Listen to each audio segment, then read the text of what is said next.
Today, we're going to be talking about the impact of toxic positivity, downsides of excessive positivity in the workplace. I bet you did not know that you could be too positive and it could be toxic. So, welcome to another enlightening show. Join us today for this compelling discussion where we tackle the concepts of toxic positivity, an excessive and often inappropriate overemphasis on positive outcomes that can undermine genuine human emotions and adversely affect workplace dynamics. Our guest, Carolina Perez Sanz, brings over 2 decades of coaching experience to explore the subtle ways toxic positivity manifests, its impact on employees' mental health, and how it can disrupt team cohesion. We'll delve into the strategies for fostering an emotional, intelligent workplace that values authentic expression and realistic optimism. But before we bring Carolina up, we want to remind you that we have some resources for you that you can use in your workplace. Go out to our website. You'll find these great resources at www.everyday-lead.com. But now let's get to our topic. I'm so excited. Carolina, welcome to the show. I am so thrilled to have you here with us on the UnToxic Boss podcast. Hi, Janine. It's so great to be here with you finally after so much back and forth. I'm Right. excited. That's what happens with busy women, right? We out here Yes. doing stuff. And so Yes. we're trying to get things, trying to schedule, but I am so happy that we've been able to get you here for today's topic. So why don't you tell our audience a little bit about you and what you do? Thank you. I am a coach. I coach people individually, one-on-one, leaders, creatives, and also I coach teams and relationship systems. And all of the work I do stems, or I approach it from a relational intelligence perspective. So if I coach a leader, I coach the leader in relationship with themselves. Like, what are those internal characters that are inside of that leader that are making them make certain decisions. And if I coach somebody around money, for example, I'm going also to take this relational approach. And of course, when I coach teams in organizations, what I try, or what I do, what I work on to build this cohesion between members that are part of the system. And so I help them see the relationship. That's the work I do. I love that because I think sometimes we come to work and we're so focused on the what we have to do that sometimes we're so hyper focused on it that we negatively impact the who we're doing the work with. So to hear that your coaching approach is focused on the interpersonal skills and that interrelationship that we have with ourselves and how that manifests when we're interacting with other people. Like, we're sisters in this work, right? Trying to create untoxic bosses, trying to create workplaces where all can thrive. And I know there has to be a lot of psychological safety that comes up in some of your conversations. So I have a question for you. What are some of the big breakthroughs that your clients have experienced when you are working on the inner, like the relational part of their lives as it kind of relates to the work that they do every day? Yeah, I love that question because one of the first things people usually say is, for example, if I say to them, "Who is telling you that in your head?" They say, "No, it's me." And then I tell them, "Well, it's not you. It's a part of you." What part of you? So once they're able to identify that we have our core self, and then there are other parts of ourselves, some of them are beneficial to us and are helping us, like we call them allies, but others are just saboteurs. They're trying to keep us safe and stuck and not growing. So once they are able to say, "Oh, yeah, that voice I'm hearing, it's actually not me. It's this saboteur, this gremlin," they'll say. Mm-hmm. And that gives people so much freedom and agency. And I think that's super powerful. Yeah, because we don't always recognize some of the messages that we tell ourselves. We've been telling them for our entire lives. Mm-hmm. And we don't even know where they came from, right? I used to have this message. I told myself that I had to be the best, and excellence was, this place I was thriving for. And I was like killing myself trying to be excellent in how I tied my shoes and how I I studied my science, and by the time I got to college, this level of excellence, you get into the workplace, right? It was this message, and I was like, where did I pick this up? Yeah. And realizing that in some places, being good enough was enough. Yeah. So, Yeah. But also, as women, we are often looked with a double standard. So, well, that's a whole nother show, Carolina. exactly. That's a whole nother show. Well, let's get into today's topic. Okay. So, today we're going to be talking about the impact of toxic positivity and the downsides of excessive positivity in the workplace. Carolina, tell us, define toxic positivity and how it contrasts with healthy positivity. Mhm. As you said before, it's an overemphasis on the positive part, right? So it's an emphasis of wanting and willing and the need to be always feeling positive and happy and optimistic. But when that happens, and it's great that we had the little conversation about the parts of selves. When that happens, we are silencing some things that are in our heads. Well, it depends. Like if we are very, very happy, what's true for us is positivity. But if we're not truly happy, we're Mhm. silencing this truth in ourselves. And of course, that's a burden on people's minds and soul, I would say. So the difference between this toxic positivity, which is I'm not going to acknowledge my difficult feelings that I'm feeling right now because I need to show up as super optimistic and positive. When I do that, I am just not being healthy because I'm not being true to myself. Instead, if I healthily positive, what I do is I first acknowledge the difficult situation that I'm in, the Mhm. difficult feelings that I'm feeling. I see them. I accept them. I say there's nothing wrong with those negative feelings or difficult feelings. And now let me choose something different. But that the healthy positivity stems from awareness. Like I first accept and see all my feelings. And then I say, okay, I know that these negative or very difficult feelings are there, but I choose to feel something else. And that's healthy positivity. I like that. I don't think I always had the language for this toxic positivity.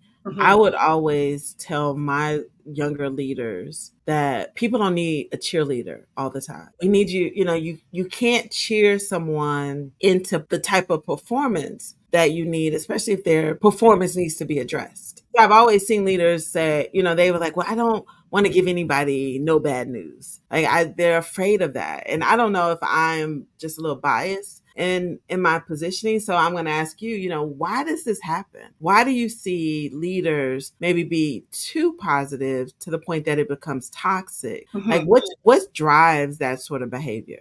I think in the first place, or maybe after the pandemic, where when we have started to have these back-to-back meetings, everything is a meeting, and we need to cover agendas and think and do things, and people are sometimes all over the place.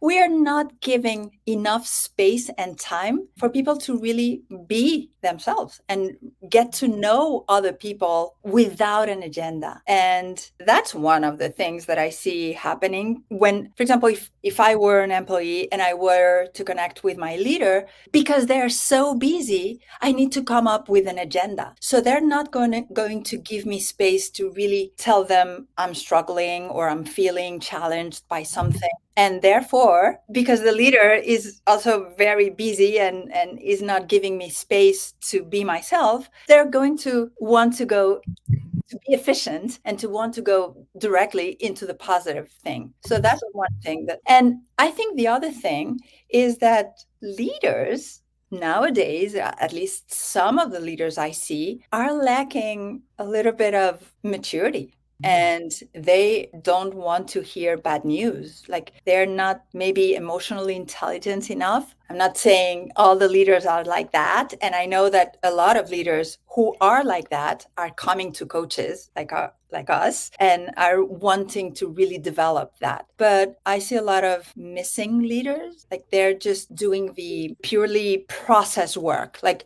they're doing the task oriented work instead of leading from a human perspective. That's what I'm seeing. And when I hear employees complaining or lamenting the type of life that they're having in their workplace, I see that like my leader doesn't want to hear to my struggles. Yeah. I Yeah. think a lot of people have forgotten how the workplace has changed, right? So we have about four generations currently in the workplace. You have the baby boomer, you have the Gen X, you have the millennials, which is a very large population. Yeah. And I would even say there are two populations. You have an older millennial that is Mhm. 40. And then you have a younger millennial that's, younger than Yeah. 40, but still could be 30, right? Mm. So, you have this group, and then you have our incoming workforce, which is our Generation Zs. And so you see these people who have entered into the workplace in so many different times in history. Right? The baby boomers coming in during a more of a industrial type revolution where men still were primarily the breadwinners and working, and women were not in the workplace, to now women are the majority in college classrooms. They are taking more leadership roles, and they are the head of the household. Sometimes, even when there's a man there, head from a financial standpoint, right? So the larger breadwinner. So we have all these different dynamics. And I think your point about the level of maturity is so crucial because of these different dynamics. So you might have a baby boomer or a Gen X that could be 53 years old in the workplace, working with someone who's 27, where the 53-year-old never really talked about their personal life in the workplace. Exactly. The 60-year-old never talked about what was going on at home. They may give you highlights, right? The kids graduating from school, all of these things. But then you have the 27-year-old and the 30-year-old that's talking about their dating life, their travel life, talking about their parents, what they're doing, they're buying a home. Like they're bringing their whole life, like seriously, their whole life to work. And I think to your point is this personal part is a lot of our leaders are not equipped to lead the whole person. And Yeah. so what they lean toward is being overly positive because they want to keep a culture that doesn't have conflict. Exactly. And that's, I love that you said that because avoiding conflict is one of the basic destructors of team cohesion, right? And team high performance. Because if you don't engage in conflict, you are not going to grow as a relationship. We need conflict in order to Yes. grow. So I see that teams that are avoiding conflict because of what you said, like maybe leaders are not equipped to stand emotionally in face of conflict. When that happens, we have teams that are just, yeah, as I said before, very process oriented, very task oriented, but they're not able to engage in meaningful collaboration and meaningful communication. And that is also very difficult for the employees, I guess. Yeah, it definitely is. And I know we don't come to work to fight. We don't want to be beefing um, at work. But I mean, studies show that when there's healthy workplace conflict, people are far more creative, innovative. They feel like their Yep, voices can be heard. They can challenge ideas, which is the same definition of psychological safety, for right? sure. Yeah. Yes. Oh, this is so good. So this is a great segue into us talking about the impact, this toxic positivity and its impact on our well-being. So, toxic positivity can impact the individual's stress level, our mental health, overall job satisfaction. So tell us, how does toxic positivity affect an individual's mental health and stress levels at work? Yeah, a huge deal. Like it's really impactful because one of the principles of systems and relationship systems is deep democracy for systems to really function well. So deep democracy is I'm going to listen to every voice in the system. And therefore, that system is going to be really transparent, open, and really healthy. But if I go into work knowing that the culture doesn't allow for my difficult feelings, right now, like from the get go, I'm shutting down part of my inner life if I'm feeling stressed or depressed or whatever it is. So, for example, let's say you work in a toxically positive culture and you're going through a very difficult time with your aging parent and you have to take care of them and it's very difficult for you and you're really stressed out. But then that happens at home and then you go into work and you have to, this part doesn't exist right now. Mhm. That is horrible. Like it's very difficult. It constrains our bandwidth. it narrows our creativity. Of course, we're not being whole. And as, for example, Marshall Rosenberg, the creator of nonviolent communication, would say, our needs are our life in action. So if I'm not fulfilling my needs, for example, the need to be honest with myself and be whole, Mhm. I'm partly dead inside. So Yeah. Hey, listeners, thank you so much for being a part of the UnToxic Boss community. If you are listening to today's show on Apple Podcasts, do me a favor. Go to the app, give us a 5-star review, or is it 4 stars? Give us a positive review. Tell people why you like this podcast. This will help boost our ratings so that other people can learn how to not be a jerk at work.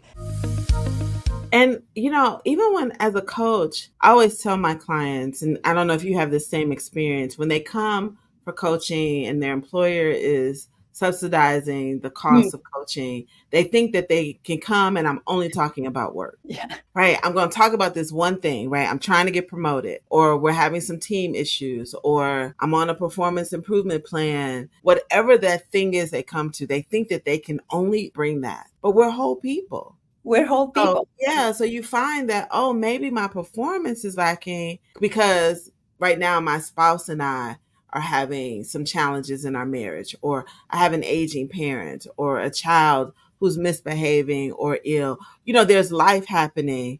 And I'm trying to leave that out of both my confidential coaching relationship, but also I'm not bringing it to work. And so people cannot support me because they don't know what I'm going through. And all they're experiencing is the behavior from the stress and Yeah. the suppressed emotions. Yeah. And because you're suppressing so much, it's like you're not even yourself. You're not even fully yourself. It's like you become a zombie a little bit. I'm going to say that I had the experience one time that a person wanted me to coach her only in her life. And as we started to speak about what was going on in her life, she didn't want to touch work. She expressed a very deep and difficult frustration that she had with her own leader at work. And so I was like, okay, we have to go there. And she was, no, no, no, no, no. She was very upset. She didn't want to touch that. Well, as you said, we're whole people. It's impossible that we fix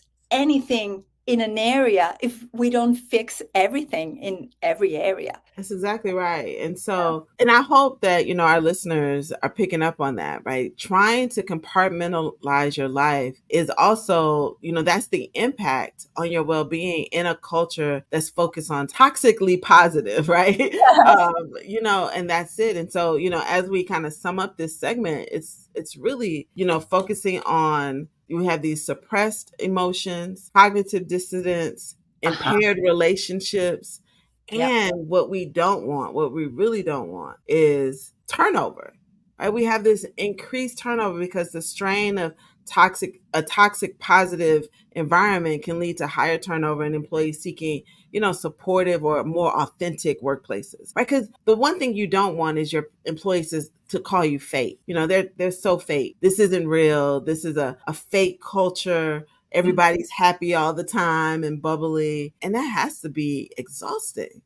It is exhausting. And now that you're mentioning the culture, something that came to mind was lately the founder of Netflix has been going around in podcasts, and a lot of people, and he was speaking about, we have the culture deck at Netflix. And people were taking that as, oh, I'm going to make a cult or to do a culture deck for my company so that everybody knows what we stand for. Well, if that comes from the top, it's going to be an imposition and it's going to silence some people. And that is not good. Like every time you try to silence, be it negative feelings, difficult feelings, contrarian opinions, whatever, that is not a healthy culture. When it comes from the top, I think it feels like a mandate.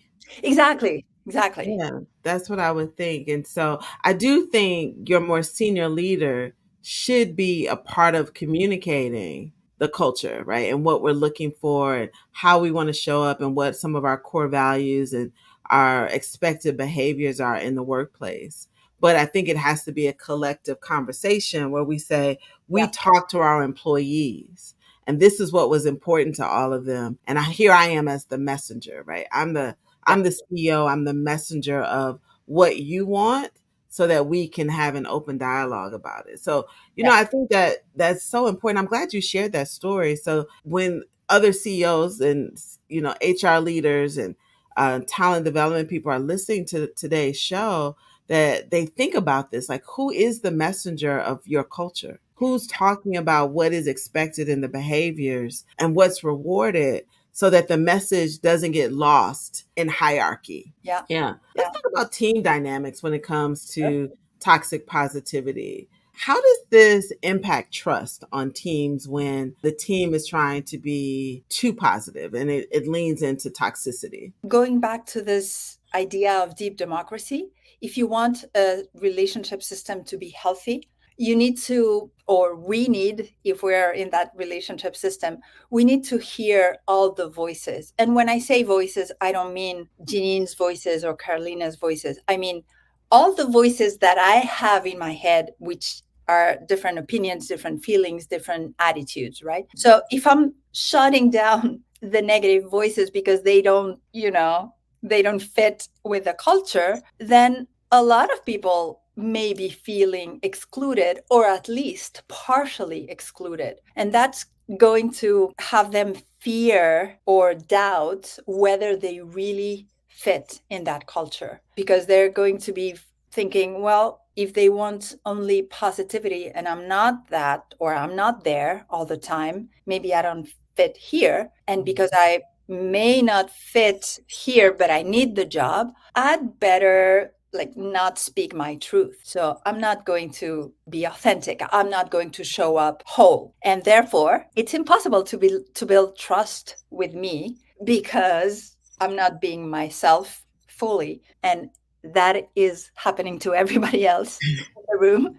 So how can you build trust with somebody else if you know that you're not yourself and you know that the other person is not themselves? It's impossible, It's right?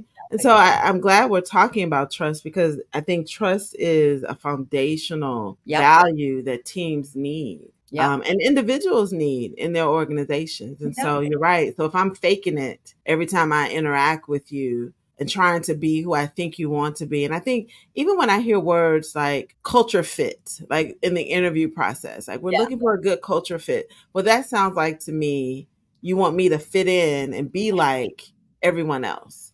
And if the majority of the team are white men and I'm a black woman, I can't be like you. yeah, My points of view, my experiences, my lived experiences are completely different.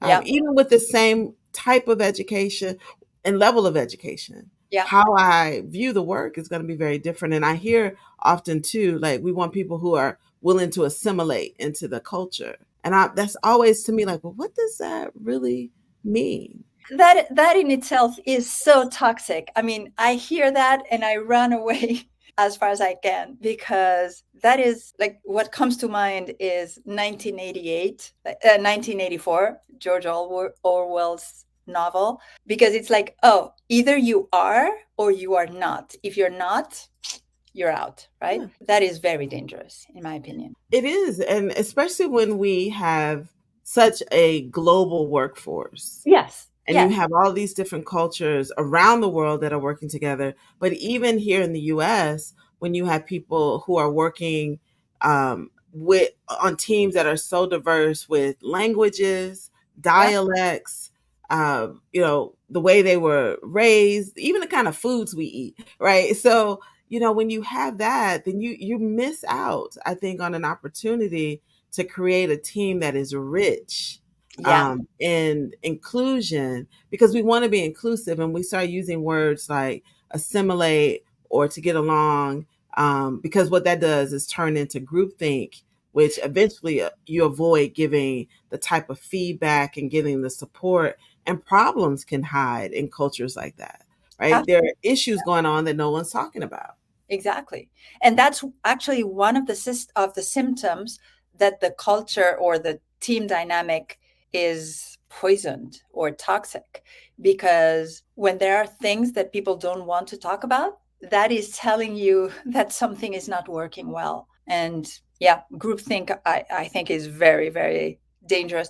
And I get very frustrated because everybody's like, oh no, well, there was this backlash with DEI and all that, but they're like, oh no, we really appreciate diversity and inclusion, and they want a 1 hour workshop to check the box, and then they still do the, yeah, we're looking for a culture fit. How can you assimilate to the culture of the company? Well, first of all, you don't understand diversity. You don't understand psychological safety. You're speaking about it all the time. And maybe, I don't know, so yeah, that gets me a little frustrated.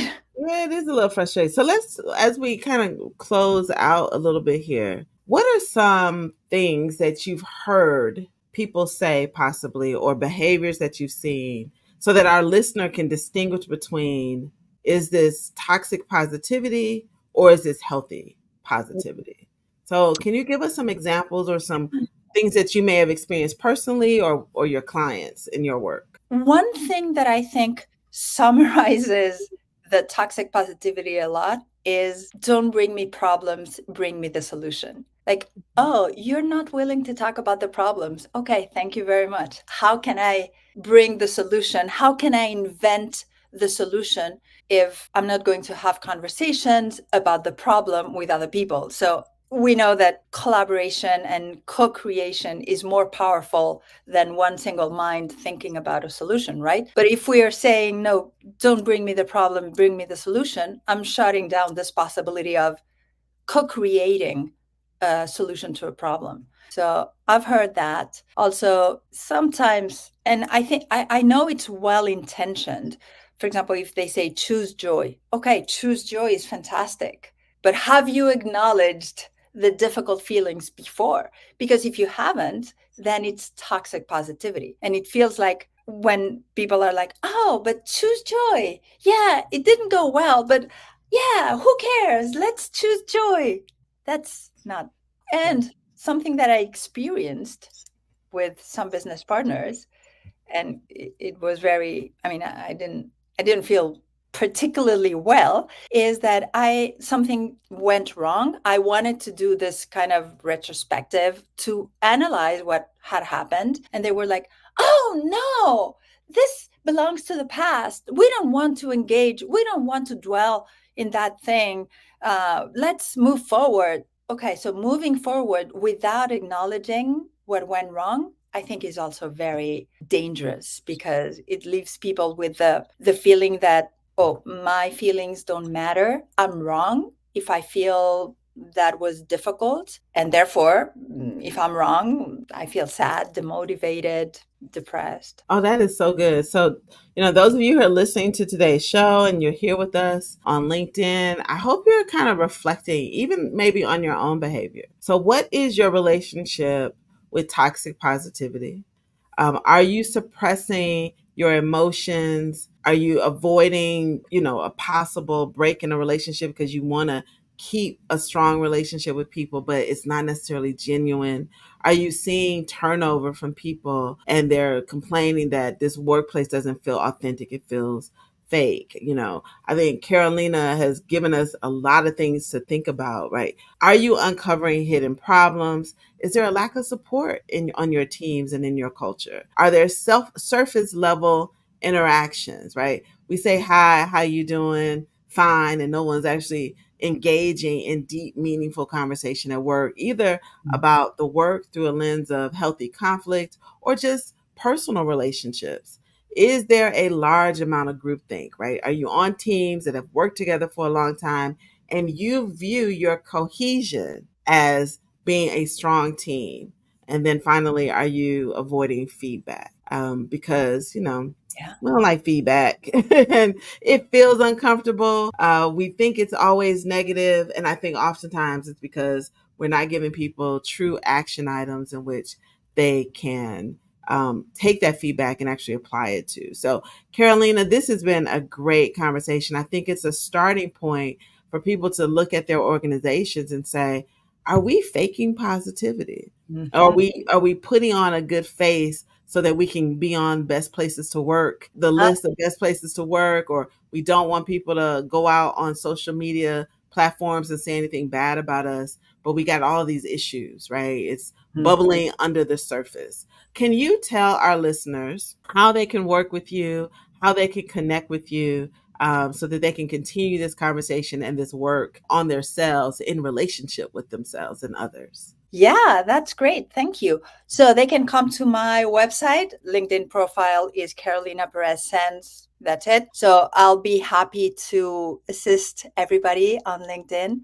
If they want to shoot me an email, it's carolina@co-lumina.com, luminacoaching.com. And yeah, happy to work with organizations that really want to build thriving cultures. Thank you so much for joining us today, Carolina. Thank you for being here. And everyone, thank you for joining on today's show. We'll be back with another exciting episode of the UnToxic Boss, because we're on a mission to help you not be a jerk at work. We want to introduce you a resource that we know that will impact your life and your career. It's a book, Unstuck and Unstoppable. It is the ultimate guide to overcoming obstacles and achieving your goals. With practical tips and inspiring stories, the book will help you leverage your value, increase your visibility, and gain recognition to accelerate your career. Take action towards getting the career that you deserve. This book was named Best Career Book of 2022. Get your copy anywhere you buy books, either on Amazon or at our website at unstuckandunstoppablebook.com. Thank you for joining the UnToxic Boss podcast today. We are here and on a mission to help people stop being a jerk at work. We'll see you here again next week.